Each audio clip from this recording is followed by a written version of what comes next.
So joining us now is Senator Tim Scott, the top Republican negotiator on police reform. Senator, welcome back to Fox News Sunday. Good morning, Martha. Thank you very much. Good morning, sir. Good to see you this morning. Let's start, though, with infrastructure, if I may. It's a $1.2 trillion deal. It's something that, always seems like the kind of thing that we should be able to push through, right? You got 59% of Americans who say that they approve of doing an infrastructure deal, except last week, Senator Schumer was trying to get the procedural votes through on all of this, and your side was arguing that you didn't know what was in it. Any more clarity on what is in this bill at this point, and how are you looking at it? Not at all. It's amazing when we have a vote in the Senate on a procedural vote to move to a bill that you haven't seen. The days of actually having to pass it to know what's in it has to be over. That is not in America's best interest to literally have blank pages on a multi-trillion-dollar spending plan that doesn't seem to be negotiated on either side. Frankly, when you have nothing to negotiate from a page perspective, you can't negotiate it. I don't support that. I voted no, and I'm skeptical on what the Democrats are actually planning to do, not with just a 1.2, but with the 3.5 that is fused together. That's just enormous spending, and inflation is already a tax increase on people making much less than $400,000. It's a tax increase on people working paycheck to paycheck. This is a bad decision. Well, let me ask you this. There was a discussion from the president that he initially said, I only want the infrastructure deal if I'm also going to get the 3.5 spending bill, which is known as the human infrastructure side of this equation, has a lot of entitlement and spending in it. Do you think that that is still where the White House is on that? And is that one of the reasons that you're reluctant to support the infrastructure bill? Would you be more likely to support it if you knew what was in it, if it was separate and apart? Yeah, between Speaker Pelosi and President Biden, we're all confused because they keep stepping on each other. We really don't know what, in fact, we're negotiating. It seems to me that one thing is very clear. The $3.5 trillion is in fact fused together with $1 trillion+ of infrastructure spending. That human infrastructure plus the actual infrastructure is a very confusing package. But one thing we're not confused about is it's nearly $4.5 to $4.7 trillion of additional spending on top of the $1.9 trillion COVID package that only had 1% in the COVID package for vaccines. So we should be asking ourselves what's really in there, and without clarity, you don't move forward. There's a poll out this morning. It's a partly online poll, ABC, Ipsos, but it, gives one indication of where Americans are. And it said that 55% of Americans are pessimistic about the direction of the country. And that's up from 36% in May. So it's a very big jump. Yes. What do you think would account for that?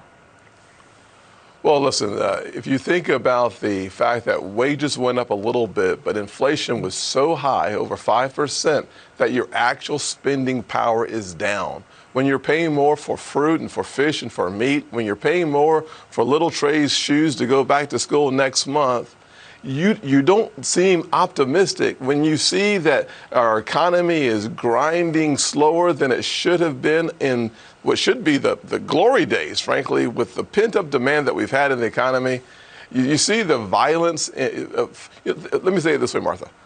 We have the highest level of violence we've seen, the highest increase in 50 years. We have inflation that makes your increase in pay an actual reduction in pay. And we have liberals in Washington literally saying, we need more. The economy's overheating, but let's spend and put more fire on the economy.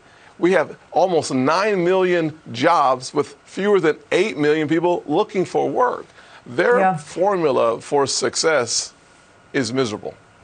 It's interesting because the president did a town hall this week, and he cited this quote from Mark Zandi, the economist at Moody's, as their argument for why they believe that inflation is just going to be transitory. Here's what Mark Zandi said. Worries that the plan will ignite undesirably high inflation and an overheating economy are overdone. the fiscal support it provides is only sufficient to push the economy back to full employment from the recession caused by the COVID-19 pandemic. And then, if I may just go to this is also from that same town hall. President Biden arguing and really conceding for one of the first times that the additional benefits that Americans got may have kept some of them home. Let's play that, and then we'll get your thoughts on both, if I may. I think your business and the tourist business is really going to be in a bind for a little while. One of the things, we're ending all those things that are things keeping people back from going back to work, et cetera. What do you think about that? He says we're ending all of those things that kept people from going back to work, Senator. Well, they continue for several more weeks, except for in states like South Carolina, where we decided to do away with the enhanced unemployment benefits. And what happened to our unemployment rolls? They went down. They dropped precipitously. There's no doubt that adding more money, adding more benefits for too long reduces the number of people who will go back to work. Secretary Yellen said just a few weeks ago that, yes, we should expect inflation to continue to increase for the next several months. That's not transitory. Let me ask you, let's turn our attention to police reform. Obviously something that you are very passionate about, and you've had a lot of frustration in trying to get this through. That was the big conversation for a long time after what happened to George Floyd and all of the protests and riots that followed after that. But now we've got some serious increases in homicide and crime in cities across the nation at this point. So tell us where police reform stands. You've worked on this with Senators Booker and Representative Karen Bass. Is there any hope for this bill? I think there is hope for the bill without any question. We worked on it yesterday. We'll have another conversation today. We'll be meeting tomorrow. I'll be talking with law enforcement leaders tomorrow as well. The one thing you cannot do in police reform is leave the impression that somehow we're going to demonize police officers. That is dead stop, not going to happen, can't happen. We can see today in Baltimore over almost 400 officers vacant. In other words, they need 400 more officers, so much so that they're asking for 100 federal officers to come in and to fill the void. When you demonize police officers, when you defund the police, and you start talking about this war on police and prosecution and not on crime, you're going to have a reduction in forces. And if you tell officers that their personal liability is on the line, it is a bad decision. That's one of the reasons why we've never been negotiating on qualified immunity for the individual officer. It's just bad policy. I won't support it. Things like the chokehold and 1033, which is the militarization of police, those are things we can negotiate on. No-knock warrants, we can make them better and more transparent. We're making progress on those issues, but we cannot and I will not support defunding the police. We need to, frankly, refund the police. We saw that with the mayor's race in New York. The new mayor ran on law and order. Sounds familiar to me. Yeah. Just overall, when you look at the infrastructure package, the 3.5 human infrastructure deal, police reform, how are you feeling about the ability to get anything done in a bipartisan way, particularly before the August break, Senator? I got to tell you that that's a full agenda. I see us getting some things done, but I hope that we keep in mind, not Republicans or Democrats, but we keep in mind the American people.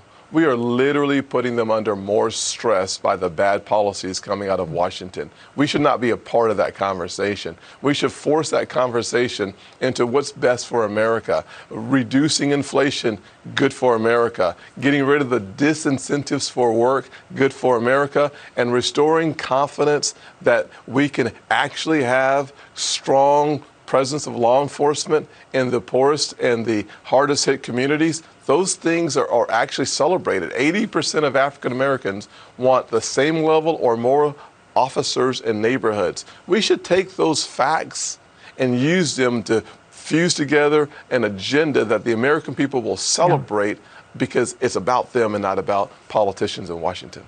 Thank you very much, Senator. Good to see you today. Thank you, Martha.